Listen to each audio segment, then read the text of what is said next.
Diego, Sí. estaba mirando un artículo muy interesante en El País. La pandemia y el teletrabajo desatan la fiebre por los ordenadores. La industria de los portátiles, o Mira. sea, de las computadoras, está en su momento de auge porque, bueno, hay que comprarse una buena máquina para poder hacer todo ese trabajo. En el caso de que no exista el acuerdo de que la empresa te preste la máquina. Ya estuvimos hablando Sí. con ella sobre estos acuerdos, estos nuevos acuerdos que se tienen con esta nueva normalidad. Y en Paraguay ya hay también resultados sobre el teletrabajo. Tal cual. Por eso la invitamos acá a nuestra casa en América, la doctora Luz López, especialista en tributación. Nos va a hablar, por ejemplo, del 57% de las empresas que optarán por el teletrabajo. ¿Cómo estás, doctora? bien. Buen día. Buenos días a toda la amable audiencia de América TV. Es así mismo, este porcentaje es el resultado de un estudio de investigación. Me preguntarán, ¿pero qué certeza hay de esto? Bueno, los estudios de investigación también tienen los métodos fiables justamente de resultado. Y se hizo una unidad de negocio que es especializada en el tema de mercado laboral. Sí. Y fue publicado recientemente oficialmente en un diario capitalino. Luz, tengo una duda. Sí. 57% de las empresas optarán por el teletrabajo, pero después de la pandemia, ¿se puede saber más o menos cuáles son los rubros? Ejemplo, Sí. informática, comunicaciones, CM, o sea, por ejemplo, después de la pandemia, con este trabajo, este estudio, más o menos ¿a qué sectores apuntarían más? Bueno, yo voy a referirme a lo que estableció justamente esta encuesta. Sí. ¿Qué es esto del 57%? ¿Cierto? Dijiste muy bien. Bueno, esto tiene como parámetro, o por lo menos se divide y dice, bueno, haciendo una proyección, dice, de 100, 57 empresas estarían dispuestas a seguir con esta modalidad o a optar por esta modalidad. Vamos a tratar de recordar que recientemente se ha dictado ya una ley, existe una ley sobre esta modalidad. La ley se está reglamentando, o sea, la reglamentación se está trabajando en eso.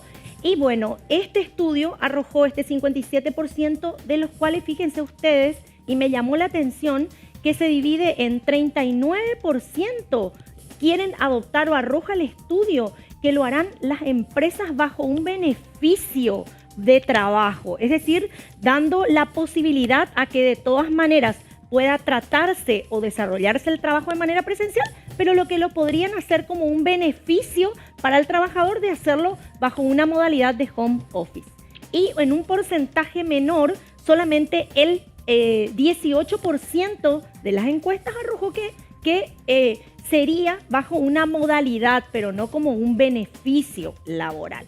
Y yéndonos también a una particularidad que arrojó este estudio, pues este es un estudio de investigación de mercado laboral, y me llamó la atención también que, o vamos por sectores, ¿cuáles son los sectores que más, y esto sí, desde que empezó la pandemia hasta que se sistematizaron los datos del estudio, fueron el sector de servicios, y en un porcentaje menor la industria. Entiendo yo que por la naturaleza misma Claro. de los servicios, porque la industria necesariamente tendría que ser presencial. Sí, sí, Esa sí. es básicamente la característica. Ahora bien, vamos ahora, entonces estuvimos viendo los rubros y vamos por la cantidad de trabajadores desde la época de pandemia. De 10 trabajadores, 6 siguieron siendo presenciales, 3 de modalidad híbrida y 1 bajo el sistema de home office. No nos olvidemos que la reglamentación o la ley es relativamente nueva. Y por último, quisiera resaltar también lo que establece este estudio, que me pareció muy interesante. ¿Cuál fue ahora refiriéndonos a la modalidad de trabajo? Ujú. ¿Cuál fue la modalidad de trabajo más implementada? Y fue el sistema híbrido. Un sistema en donde se trabajaba por cuadrillas o burbujas, y que todas las empresas o sectores empresariales elegían que dos modalidades, o siempre nos vamos por semana y hacemos algunos días presenciales y otros de home office, o elegían semanas enteras y se turnaban o alternaban en las semanas.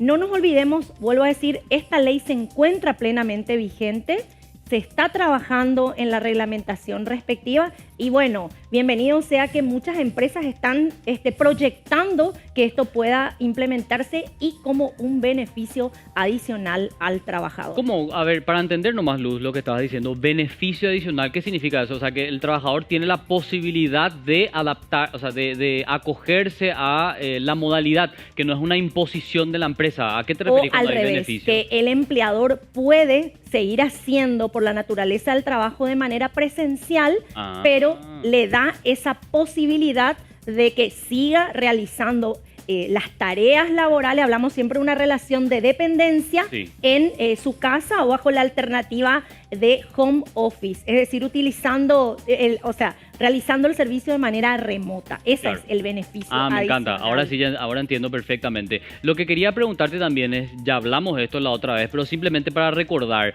esto supone, digamos, esta nueva modalidad, ya sea híbrida específicamente, supone renegociar contratos. ¿Recordás qué decía la ley al respecto? Sí, ¿Tenemos que renegociar un contrato? ¿Continuamos con el que está vigente? Las reglas del juego cambian, ¿verdad? Las reglas del juego cambian y la ley dispuso o dispone, por supuesto, dos principios que se adaptan a lo que me preguntaste. Sí. El principio de la voluntariedad, que sería la voluntad de poder retrotraer, y justamente el otro principio que permite que se retrotraigan esos derechos y obligaciones que se puedan volver a revisar. No hay ningún problema con eso. No hay problema. O sea, si yo siempre tuve la modalidad presencial y ahora, por la naturaleza del trabajo, se puede hacer que ese trabajo se desarrolle de manera virtual, no hay ningún problema. Se adapta justamente las condiciones establecidas como derechos y obligaciones en el contrato de trabajo. No hay ningún problema con eso. Se sigue manteniendo trabajador o trabajadora o teletrabajador o señor empresario. La antigüedad es la misma, el salario es el mismo, pero las condiciones, por ejemplo, si vos querés hacer una especie de control, obviamente tenés que establecer ciertos mecanismos de informes y otros tipos de contralorías que a lo mejor cambian, pero se siguen manteniendo todos los derechos y obligaciones que como un trabajador presencial. Eso es muy importante resaltar y que se puede volver a renegociar o adaptar el contrato de trabajo. Excelente. Mira, Luz, en otro momento vamos a seguir abordando este tema tan bueno, porque también quisiera que después aterricemos a Paraguay. Ese estudio que nos contabas, cómo impactaría también por ahí más, menos o igual, pero ya será en otra ocasión. Te deseamos un buen comienzo de agosto y de la semana, por supuesto. Gracias, Luz. Gracias a ustedes siempre por invitarme. Muchísimas gracias. Y bueno, y mira lo que se viene, Carlos, después de la pandemia.